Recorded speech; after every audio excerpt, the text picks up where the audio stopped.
Eu quero cumprimentar a todos com a paz do Senhor Jesus Cristo. Queridos diletos, amados irmãos em Cristo Jesus, temos falado sobre dons ministeriais. Estamos dando sequência. A última palavra sobre dons ministeriais, a mais recente gravada para vocês, era que o dom de evangelista e a sua mensagem fosse subentendida por aqueles que têm interesse nesse dom. E agora estamos falando de um dom, eu chamaria particularmente de um dom ministerial intermediário. Por que intermediário? Nós já vamos entender. Vamos tomar como base o que disse o apóstolo Paulo na carta aos Romanos, capítulo de número 12. Veja o que ele nos diz aqui. Ele diz assim, versículo 5 a seguir: assim nós, que somos muitos, somos um só corpo em Cristo, mas individualmente somos membros uns dos outros, de modo que, tendo diferentes dons, segundo a graça que nos é dada, se é profecia, seja ela segundo a medida da fé. Se é ministério, seja em ministrar. Se é ensinar, haja dedicação ao ensino. E diz em seguida, ou o que exorta, use esse dom em exortar. O que reparte, faça-o com liberalidade. O que preside, com cuidado. O que exercita misericórdia, com alegria. Agora, analisa bem o que ele diz. O início do versículo 8. Ou o que exorta, use esse dom em exortar. E o que seria esse dom de exortar? Aonde se encaixaria? Quem seria esse exortador? Até porque tenho falado muito em nossos trabalhos sobre dons ministeriais. O que seria esse dom de exortar? O que é exortar? Porque durante muitos anos, inclusive anos 70, 80, 90, todos os cultos de doutrinas eram cultos de exortação. Culto de exortar seria um azorrague para eles. Um azorrague é um chicote. Seria chicotear. As pessoas até diziam, hoje é culto de doutrina, hoje é chicotada. Outros dias é feijoada, comida forte, etc. Uns confundiam com um alimento sólido, como diz a carta aos Hebreus. Outros confundiam com chicotear, machucar, ferir pessoas ou coisa semelhante. Eu não consigo entender assim. Eu já vi pessoas dizerem, eu não gosto de ouvir o irmão ou a irmã fulana pregar, porque só prega exortação. E o que seria essa exortação? Eu acho que exortação, pelo que diz a palavra de Deus, é muito diferente. Eu citei no nosso trabalho sobre dons ministeriais no evangelista, sobre que o exortador é uma palavra que vem exortar, que é de uma vertente grega. É uma palavra da mesma aonde é tirada, também da mesma vertente, onde é tirada a palavra paracleto, que quer dizer alguém que vai ficar ao lado de outrem, que vai socorrer a outrem, que vai ajudar a outrem, ajudar a caminhar. Exortar significa, na sua raiz mesmo etimológica, a nossa vertente para o nosso entendimento em português, significa ajudar alguém a continuar a jornada. Quer dizer, socorrer alguém que está parando, alguém que não está mais conseguindo, alguém que está fraquejando, que precisa ser fortalecido, que precisa ser confortado, que precisa ser ajudado. E dizer, olha irmão, continua, eu te ajudo a caminhar, eu te ajudo, eu te esforço. Então, isso é exortar, e não chicotear. Ninguém vai chicotear uma pessoa que já está machucada. Agora é hora de ajudá-lo. Agora é hora de dar ânimo. Essa seria a palavra correta para exortar. E Paulo diz aqui, se é exortar, use esse dom em exortar. Olha só, se é exortação, se é exortar, use esse dom. Então é um dom. Então vamos encontrar esse tal dom. Seria um profeta? Não. Existe o dom de profeta. Já falei sobre isso. Seria um pastor? Não. Pastor é apacentador. Apacentar é uma coisa, exortar é outra. Seria um evangelista, como citamos? Não. Até porque o dom de evangelista, ele é equipado com outros dons ministeriais. Por exemplo, dons de curar, são de várias enfermidades, depende do tipo. Jesus, a primeira coisa que deu ao discípulo foi autoridade. Olha, nem batizado com o Espírito Santo eram. Autoridade para curar todo tipo de enfermidade e expulsar todo tipo de demônio. Veja, bem diferente. Então isso está no evangelista. O evangelista, ele abre a boca, os demônios não resistem. Quando Filipe pregava, os demônios não resistiam. Mas exortar é diferente. Exortar não significa isso. Vamos encontrá-lo. Talvez vocês já viram pregadores que pregam a palavra de Deus e que eles chegam numa determinada denominação, igreja, congregação, e eles trazem uma mensagem gostosa de se ouvir, uma mensagem edificante, uma mensagem que alguém entra naquele recinto, naquele lugar, e ele sai dali animado a continuar a batalha. Ele até chegou triste, ele chegou machucado, ele chegou dizendo, não sei se eu vou continuar, mas a partir de agora, ele vai continuar. Ele tomou uma decisão, através da mensagem que ele ouviu de exortação. Aquilo deu ânimo. Ele comparou a vida de hoje com a de ontem, que outros venceram no passado, que o Senhor esteve com outros. Ele trouxe, até porque o profeta verdadeiro, ele explica o Velho Testamento. Esse é o profeta do Novo, como eu tenho dito nos nossos estudos. E o exortador, então, ele anima. Não é um animador de plateia, por favor. Não é uma pessoa que vai estar contando piada em cima do púlpito, que para mim isso eu acho até muito esdrúxulo, é uma coisa muito horrível, eu acho muito isso. Me perdoem aqueles que gostam de piada de pastores, etc.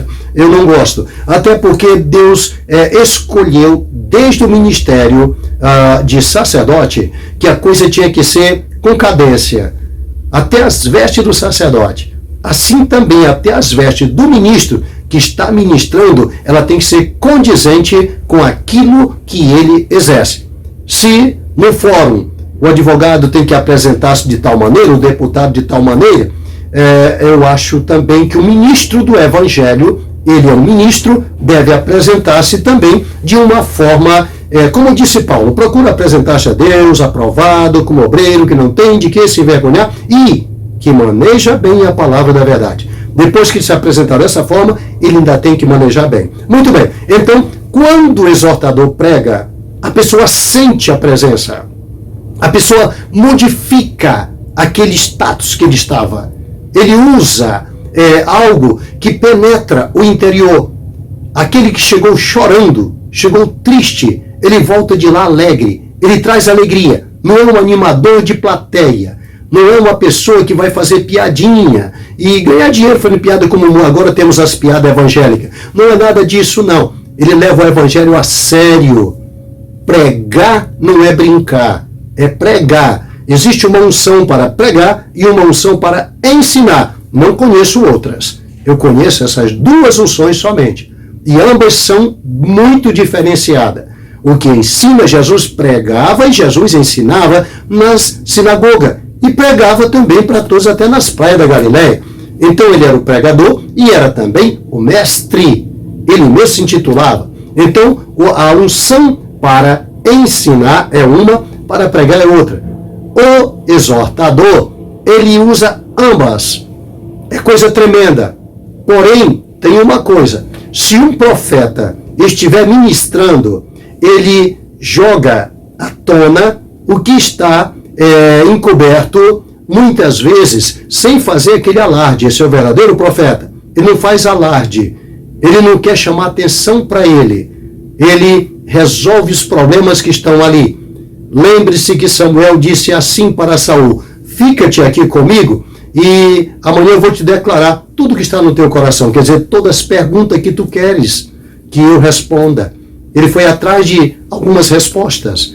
Então o profeta ele responde dentro da palavra de Deus, da vontade de Deus. Mas e o exortador, pastor? Onde que eu acho? Você já vai entender. Ele não tem esse dom de profeta. Dom de profeta, além de dons espirituais, por exemplo, para ser um profeta, como eu sempre digo, ele tem que ter dom de profecia, dom de línguas, tá? Interpretação, e tem que ter também um dos dons de revelação, ou palavra de conhecimento, ou palavra de sabedoria, ou também discernimento de espírito. Então ele discerne os espíritos, tanto que aquele homem disse: se esse homem fosse profeta, saberia que esta mulher é uma pecadora. Lembra que o Simão diz isso para Jesus? Ele não fala com a boca, ele só pensa e Jesus dá a resposta em cima do que ele pensou, porque o profeta tem isso, discernimento de espírito e também palavra de conhecimento. Isso aqui é o dom de palavra de conhecer o que estava na mente dele. Ok? Ótimo. Então, o exortador não tem nenhum deles. Exortador não tem dons de curar. Isso é para o evangelista. Ele não tem dons de revelação. Isso é para o profeta. Ele não tem dons de palavra, de conhecimento ou de sabedoria, que também pertence a pastores. Não é para nenhum deles. E agora, pastor, como é que eu vou saber? Ele tem uma palavra maravilhosa.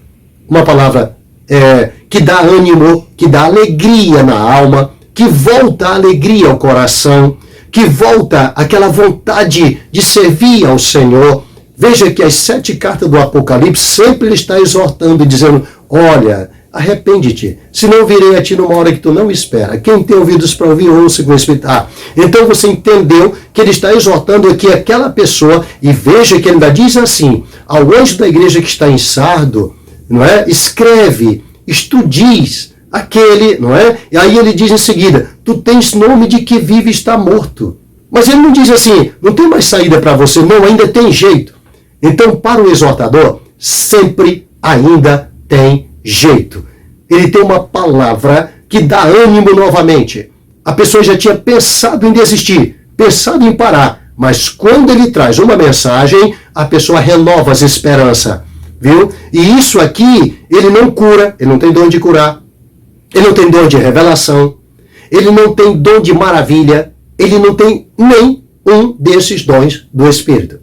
Ele simplesmente, ele tem uma mensagem, ele tem uma palavra que vai no mais íntimo e que reanima, traz alegria. Ele porta essa alegria, e a alegria do Senhor é a nossa fortaleza. Pastor, onde eu vou achar isso? Você acha muito fácil em qualquer irmão ou irmã que esteja dentro de uma igreja, buscando a Deus, orando a Deus, vivendo o verdadeiro evangelho de Cristo, e de uma hora para outra, ele começa a pregar, quando dão uma oportunidade. E a sua mensagem começa a ser algo edificante, começa a ser impactante, começa de encontro à necessidade. Aí você olha, mas o irmão não é não tem nenhum dom de curar, dom de tal. Às vezes você vai lá, pede para ele orar por você, ele vai orar por você, e você não é curado, e você não recebe nada, mas você recebeu uma alegria, que disse Jesus: a vossa alegria ninguém vos tirará. Você recebeu uma alegria, a cuja está escrito: a alegria do Senhor é a nossa fortaleza. Você recebeu uma alegria que o próprio Davi diz: Senhor, torna-me dar a alegria da tua salvação. Você recebe ela de volta. Você já havia perdido, mas ao ouvir o exortador, você se anima, você se alegra. Não tem dons, não tem nada. Mas vamos dizer assim, malamente, como o povo costuma dizer, fala em línguas. Nada mais. Não tem interpretação, ele não tem nada disso, nenhum desses dons. O único dom que ele tem é de falar em línguas, nada mais. Ele não tem de curar, nada disso. Mas ele tem uma mensagem que vai te trazer de volta a alegria de viver, a alegria de servir ao Senhor você vai voltar da igreja dizendo: a mensagem de hoje me convenceu de que não existe outro caminho, só Jesus. E eu vou servi-lo com alegria. Eu já estava desistindo, mas depois dessa eu vou seguir com alegria. Ou então, pode acontecer de você estar lá e ele começa a pregar e você diz: meu Deus, mas eu estava tão triste, eu estava tão abatido, e de repente tu usa essa pessoa assim e ficou tão diferente. Tudo agora na minha vida, eu estou vendo, enxergando tudo de outra forma. Porque ele exortou com a palavra que você não pode parar, que você tem que continuar. Ele vai orar por enfermidade, não vai adiantar nada, viu? A menos que a tua fé resolva, porque a dele não é para isso. Ele não tem dons para isso. Ele só tem um dom, que é fazer voltar a ti esta alegria. Fazer voltar a ti essa vontade de servir ao Senhor com alegria. Como disse o salmista: servi ao Senhor com alegria, apresentai-vos a Ele com cântico. Aquilo ali é uma exortação. Ele está exortando nós a servirmos ao Senhor com alegria, apresentar-se a Ele com cântico. E o que é mais engraçado nesses salmos, que eu gosto demais, é o seguinte: ele diz: servi ao Senhor, quer dizer, procura, dá um jeito, te alegra, porque o Senhor deve ser servido com alegria. Veja que quando ele cita lá embaixo, ele diz: o que exercita a misericórdia com alegria. Então veja, para isso precisa do exortador. Quando ele começa a pregar, ele às vezes nem sequer é diácono, nem sequer é presbítero, nem sequer ele é evangelista ou pastor. Às vezes ele não tem nenhum dom ministerial, mas ele já começa, ele está num estágio, como eu costumo dizer, por isso eu disse, é um dom intermediário, é um dom estagiário. Essa pessoa vai continuar pregando, viu? E você vai receber bênçãos de alegria no coração. Você não recebe batismo no Espírito Santo, não adianta. É tanto que ele vai orar, nem o de evangelista, e o dom de evangelista não traz batismo no Espírito Santo. É tanto que Felipe evangelizou Samaria e foi buscar Pedro e João para orar para o povo receber o batismo no Espírito Santo. Ele não tinha isso, porque não pertence ao ministério de evangelista, muito menos o dia de exortador. Porém, esse exortador, ele vai continuar o seu ministério, ele não pode parar. As lutas que vêm sobre ele é para tirar essa alegria. E quando tira essa alegria dele, que ele cai, aí acabou. Pronto, ele agora não tem força e só Deus para levantá-lo. Porque até as pessoas que receberam essa alegria dele ficam desapontados. Porém, quando ele continua, ele persevera e vai em frente, daqui a pouco, na unção para pregar que ele tem, que convence as pessoas a reanimarem, essa unção começa a ser aclopada mais outra pelo Espírito Santo, que seria, por exemplo, dons de curar. Então ele já vai entrando para o ministério de evangelista. Tá. Daqui a pouco começa um dom de revelação. Opa, ele vai se preparar para dons de profeta. Só que isso não ocorre enquanto ele é um cooperador, enquanto ele é um diácono. Esses dons só virão em cima desse ministério de exortador só a partir do momento em que ele é consagrado a ministro, de preferência presbítero evangelista para cima. Aí sim, enquanto não tem nada disso. Então, eu asseguro de vez em quando, tomem cuidado, veja o procedimento de certos pregadores, pastores, onde foi consagrado, como foi consagrado, porque essas coisas modificam conforme a consagração que ele recebe. Nunca esqueçam de Atos 13, disse o Espírito Santo: apartai-me, a Saulo e a Barnabé, para a obra que eu tenho chamado. Aparta eles. A partir daí, eles jejuando, orando, impondo as mãos, eles foram despedidos e saíram debaixo da unção do Espírito Santo.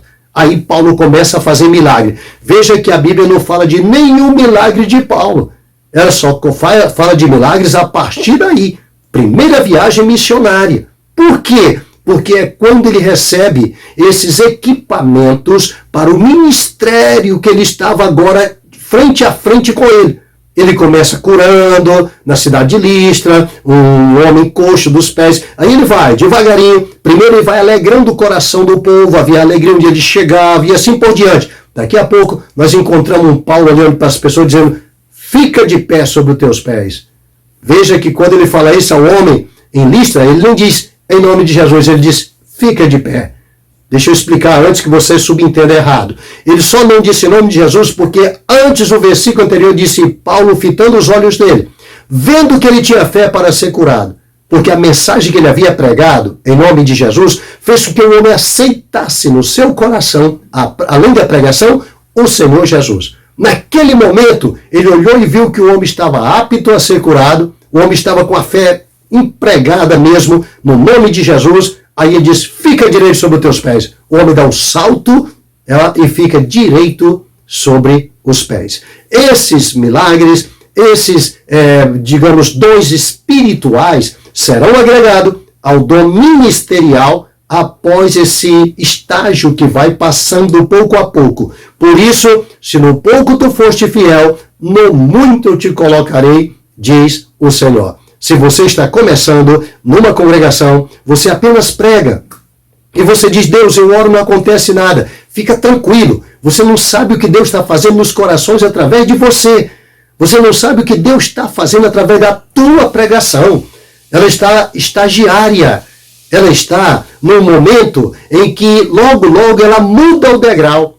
E aí você vai partir para um outro degrau. É onde Deus vai te colocar em outra dimensão, em outra posição. Ele vai te dar todo o material necessário. No pouco tu foste fiel. Ele agora vai te colocar numa posição maior, porque de exortador você vai passar simplesmente a ser um ministro, por exemplo, no caso evangelista, pode ser um profeta, pode ser... Você percebeu que um profeta não é eloquente? A maioria não são pouquíssimos. Paulo não era eloquente, Paulo pregou, o Eutico dormiu lá em cima e caiu. Então, o exortador, ele é eloquente. Ele fala tão rápido, se não tiver cuidado, a pessoa não percebe o que ele está falando quando está pregando. Quando ele está sob a unção de ensino, ele é lento, calmo, mas as pessoas sentados nas suas cadeiras choram, sorriem e se alegram e às vezes se balançam sentado numa cadeira. Isso aqui é o dom de exortar. Ele não machuca, ele não bate, viu? E se for o caso, eles podem até gritar, como dizia Jonathan Edwards. Senhor Edwards, pare, porque nós estamos caindo já no inferno, nos ajuda a sair daqui. Lembra do sermão? Pecadores nas mãos de um Deus irado. Então, ele estava exortando aquele povo, e não machucando ou batendo, é tanto que o povo sentia as palavras na alma. Continue pregando, continue exortando. Deus vai acrescentar no pouco que já te deu, ainda mais, porque aquele que tem, mais será dado e terá em abundância. O que não tem, até o pouco que tem será tirado. Então, esqueça ganhar dinheiro, fama, etc. Pregue a mensagem da palavra de Deus. Ainda que não esteja acontecendo milagre, não esteja acontecendo revelações, não esteja acontecendo nada disso, pregue a palavra. Deixa Deus trabalhar nos corações. Quando, lá na frente, você vai ver que Deus vai mudar a tua história, o teu ministério, e vai te colocar aonde Ele quer que você esteja definitivamente. Amém? Olha, Deus te abençoe, em nome de Jesus.